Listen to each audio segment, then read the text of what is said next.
ఉదయం 8 గంటల సమయం. రామాపురంలో 5 రోజుల నుంచి ఎడతెరిపి లేకుండా కుండపోత వర్షం కురుస్తూనే ఉంది. గంగమ్మ, గౌరమ్మల ఇల్లు పక్క పక్కనే ఉంటాయి. వారిద్దరి ఇళ్ల మధ్య ఉన్న ఉమ్మడి అరుగు మీద ఒక పెద్ద రాతి రుబ్బురోలు ఉంటుంది. ఆ రుబ్బురోలు నాదంటే నాది అని ఇద్దరు ఎప్పుడు దెబ్బలాడుకుంటూ ఉంటారు. ఏవే గౌరమ్మ, నీకెన్నిసార్లు చెప్పాలి? ఆ రుబ్బురోలు మా తాతల నాటిది. దాని మీద నీకు ఎలాంటి హక్కు లేదు. నిన్న రాత్రి నేను వాళ్ళను దడుచుకుంటూ వచ్చి దాని మీద ఒక బట్ట కప్పాను. పొద్దునే లేచి చూసేసరికి ఆ బట్ట తీసేసి నీ బిందెలు తెచ్చి అక్కడ పెట్టావు. నీకేమైనా మతిపోయిందే? పోసి నీ దుంపదేగా. ఆ రుబ్బురోలు మా ముత్తాతల కాలం నాటిది. దాన్ని ఇద్దరం వాడుకోవాలని మా పెద్దలు ఆనాడు ఈ ఉమ్మడి అరుగు మీద పెట్టారు. నీ ఇష్టం వచ్చినట్టు బట్టలు కప్పి సొంతం చేసుకోవాలని చూస్తే నేను ఊరుకోను. నా బిందెలు అక్కడే ఉంటాయి. ఎవరేం పీక్కుంటారో పీక్కోండి. ఏంటే మీ గోల? 5 రోజుల నుండి ఈ కుండపోత వానకు సూర్యుడే కనబడడం లేదు. గాలికి ఎముకలు కొరికేస్తుండాయి. ఇంట్లో పూట గడవడం కష్టంగా ఉంది. ఇలాంటి విపత్కర పరిస్థితుల్లో కూడా పాడుపడిన రుబ్బురోలు కోసం కుక్కల్లా దెబ్బలాడుకుంటున్నారా? నోరు మూసుకుని లోపలికి రాగంగమ్మా. నా మాట కూడా అదే రామయ్య బావా.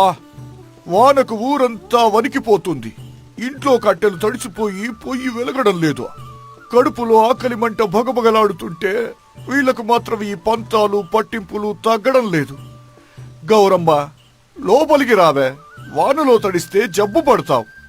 నేను రానండి. ఈరోజు ఈ రుబ్బురోల సంగతి తేల్చాల్సిందే. నా దగ్గర ఒక 10 సేర్ల పెసలున్నాయి.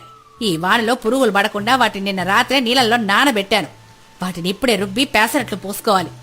గౌరమ్మ, బిందెలు తీయకపోతే నేను పగల కొడతాను. ఓహో, పెసరట్లు పోసుకుంటావా? నానబెట్టిన పెసలున్నంత మాత్రాన పెసరట్లు వస్తాయటే? నీ ఇంట్లో కనీసం అగ్గి పెట్టె వెలిగించడానికి కూడా పొడి కట్టలేవు. పిండి రుబ్బినా దాన్ని పచ్చిగాని తాగాలి నువ్వు. నా దగ్గర చూడు, గది నిండా ఎండిన కట్టెలున్నాయి. అల్లం, పచ్చిమిర్చి, ఉప్పు, నెయ్యి అన్నీ ఉన్నాయి. కానీ వండుకోవడానికి గింజలే లేవు. నా బిందెలు నేను తీయను. నువ్వు పెసరట్లు వండుకో. ఇదే నా పంతం. గంగమ్మ, గౌరమ్మల గొడవ ఇలా జరుగుతుండగానే ఊరి పెద్దకాపు రంగనాథం తన స్నేహితుడు వెంకయ్యతో కలిసి గజగజా వణుకుతూ అటుగా వచ్చారు. రామయ్య, ఓ రామయ్య, ఇంట్లోనే ఉన్నావా? ఈ ఊరి పరిస్థితి చాలా దారుణంగా మారిపోయిందయ్యా. రండి పెద్ద కప్పుగారా. ఈ వానలో ఎక్కడి నుండి వస్తున్నారు? మీ పెదాలు సలికి వణికిపోతున్నాయి.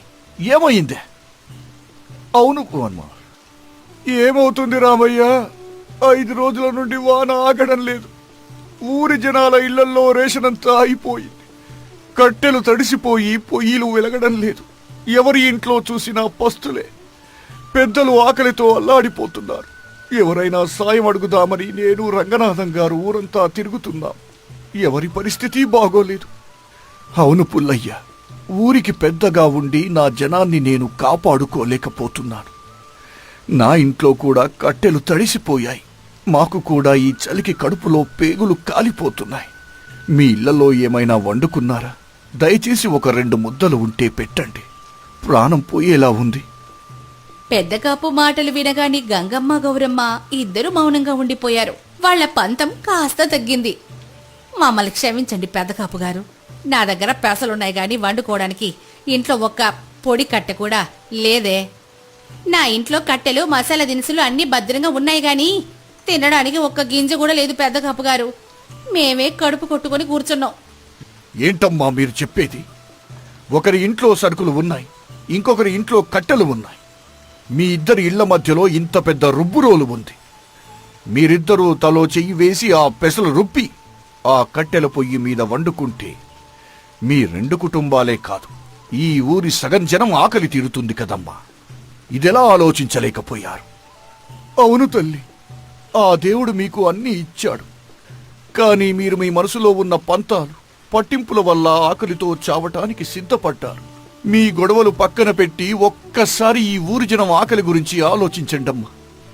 విన్నావా గంగమ్మ? పెదకాపు గారు చెప్పింది అక్షరాల నిజం. కష్టకాలంలో పంతాలు, పట్టింపులు పనికిరావే. మన దగ్గర ఉన్న ఆ నానబెట్టిన పెసలు తీసుకురా, ఈ రోలు మీద వేసి రుబ్బుదాం.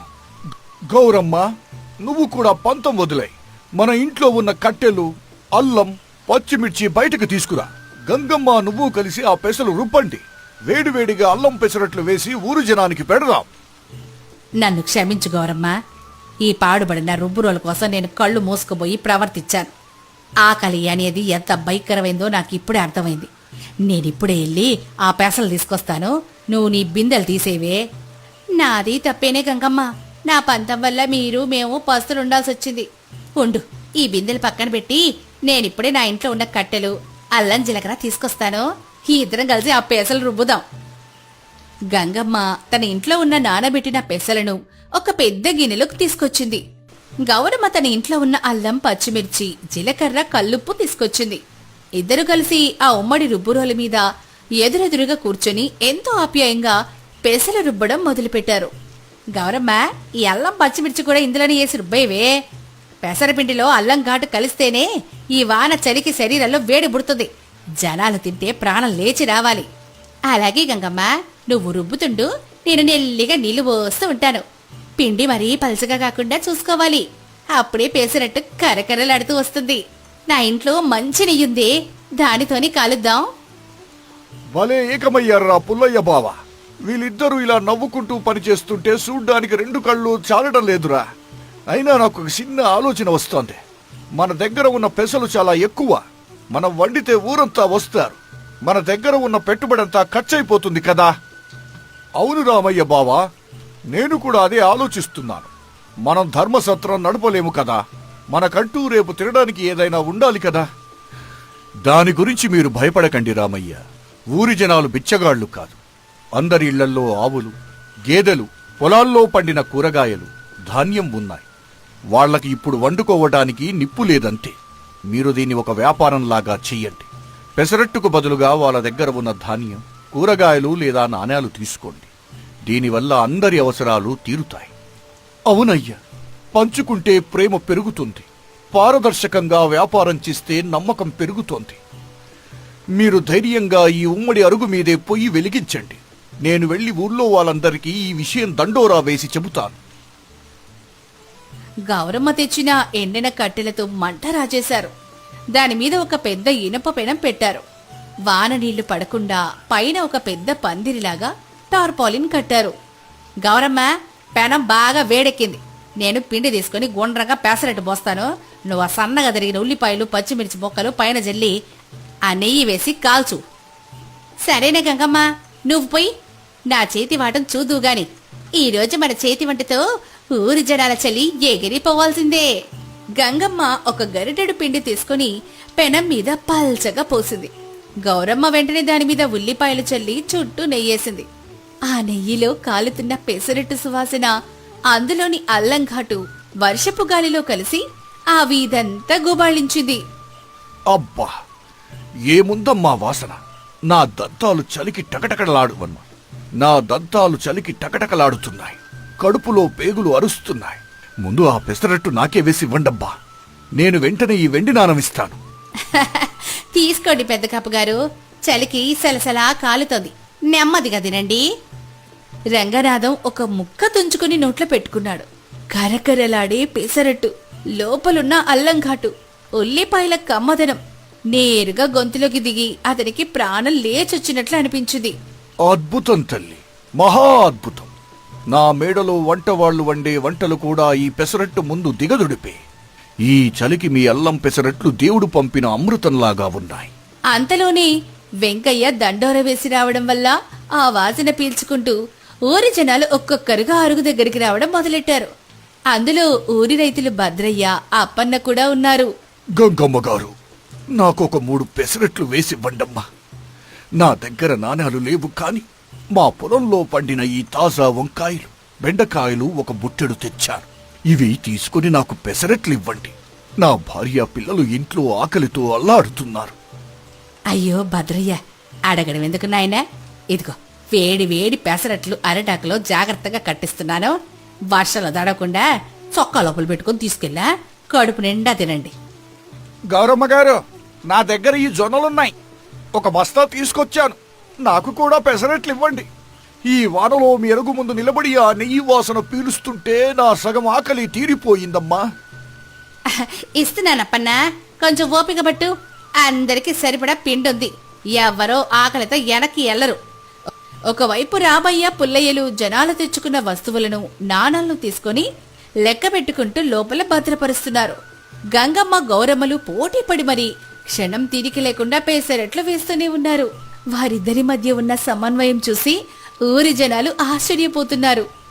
ఏమయ్యా రామయ్య, నిన్నటిదాకా ఈ అరుగు మీద మీ ఆడాళ్ళు ఇద్దరూ జుట్లు పట్టుకుని దెబ్బలాడుకునేవారు కదా. ఈ రుబ్బురోలు నాదంటే నాది అని గొడవ పడేవారు. ఈ రోజు చూస్తే అచ్చం అక్కా చెల్లెలలాగా ఎంతో అన్యోన్యంగా కలిసిపోయి వ్యాపారం చేస్తున్నారో చూశావా? కష్టకాలం మనుషులను భలే కలుపుతుంది కదా. అవును వెంకయ్య గోరా, విడివిడిగా ఉన్నప్పుడు ఇద్దరి ఇళ్లల్లోనూ పస్తులే. కాని ఆ ఉమ్మడి రుబ్బురోలు దగ్గర వాళ్ళిద్దరూ ఏకమయ్యేసరికి ఇప్పుడు ఊరంతటికి కడుపు నిండా అన్నం పెడుతుండారు. ఐకమత్యమే మహాబలం అంటే ఇదే. ఈ రోజు మా ఇద్దరికి ఎంత ఆనందంగా ఉందో మాటల్లో చెప్పలేనయ్యా. సాయంత్రం 6 గంటలవుతోంది. చీకటి పడిపోతోంది. జనాలు అందరూ కడుపు నిండుగా తిని తమ ఇళ్లకు వెళ్లిపోయారు. గంగమ్మ తెచ్చిన పిండంతా అయిపోయింది. చూశారా గంగమ్మ, గౌరమ్మ, మీరిద్దరూ ఒక పూట కష్టపడినందుకు మనకు 1 నెల రోజులకు సరిపడా రేషను, ఎంతో డబ్బు వచ్చింది. మన కష్టం వృధా పోలేదు. ఊరి జనాలు కూడా ఎంతో సంతోషంగా దీవించి వెళ్లారు. గౌరమ్మ, నన్ను మనస్ఫూర్తిగా క్షమించు. ఇన్నాళ్ళు నా మూర్ఖత్వంతో నిన్ను శత్రువులా చూశాను. కాని ఈరోజు నువ్వు నీ ఇంట్లో ఉన్న కట్టెలు నెయ్యి తీసుకురాకపోతే నా దగ్గరున్న పిండి అంతా పాడైపోయేది. మనిద్దరి భాగస్వామ్యం వల్లే ఇదంతా సాధ్యమైంది. నాది తప్పేనే గంగమ్మ. ఆ రాత్రి రుబ్బురోలు కోసం మనుషుల బంధాన్ని మర్చిపోయాను. ఈరోజు నువ్వు పిండి పోస్తుంటే నేను నెయ్యి వేస్తుంటే నాకు నా సొంత అక్కతో కలిసి పని చేసినట్టే అనిపించింది. నేను ఎంతో సంతోషపడ్డాను. ఇకపై మన మధ్య ఎలాంటి గొడవలు వద్దు. మరి రేపటి సంగతి ఏంటి గంగమ్మ? రేపు కూడా వాన పడేలాగే ఉందే. ఏముందండి, రేపటి నుంచి మా అల్లం పెసరట్ల వ్యాపారం ఇలాగే సాగుతుంది. ఈ ఉమ్మడి అరుగు మీదే మేము రోజు వ్యాపారం చేస్తాం. నేను పిండి తెస్తాను, గౌరమ్మ మసాలాలు తెస్తుంది. ఇద్దరం కలిసి ఆ ఉమ్మడి రుబ్బురాల మీద రుబ్బి ఊరి జనాలకి ఏడేడిగా పెసరట్లు అమ్ముతాం. వచ్చే లాభాన్ని ఇద్దరం సమానంగా పంచుకుంటాం. ఏవే గౌరమ్మ, సమ్మతమేనా? సమ్మతమే గంగమ్మ. వానలాగినా కూడా మన పెసరట్ల వ్యాపారం ఆగకూడదు. మన భాగస్వామ్యం ఎప్పటికీ ఇలాగే ఉండాలి. రామయ్య పుల్లయ్య వారిద్దరి స్నేహాన్ని చూసి ఎంతో ఆనందంగా చప్పట్లు కొట్టారు. ఆ వర్షపు రాత్రి వారి మధ్య ఉన్న పగను పూర్తిగా తుడిచేసింది.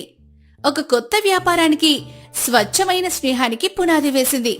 ఆ సంఘటన తర్వాత గంగమ్మ, గౌరమ్మల మధ్య ఉన్న అపార్థాలు పూర్తిగా తొలగిపోయాయి. పాత పంతాలను పక్కన పెట్టి వారు ప్రారంభించిన పెసరెట్ల వ్యాపారం రామాపురం ఊరికి ఒక ఆకర్షణగా మారింది. కష్టకాలంలో పంతాలు పట్టింపులు పోయి ఇద్దరు శత్రువులు కూడా ఎంత అద్భుతమైన భాగస్వాములుగా మారొచ్చో వారిద్దరూ నిరూపించారు.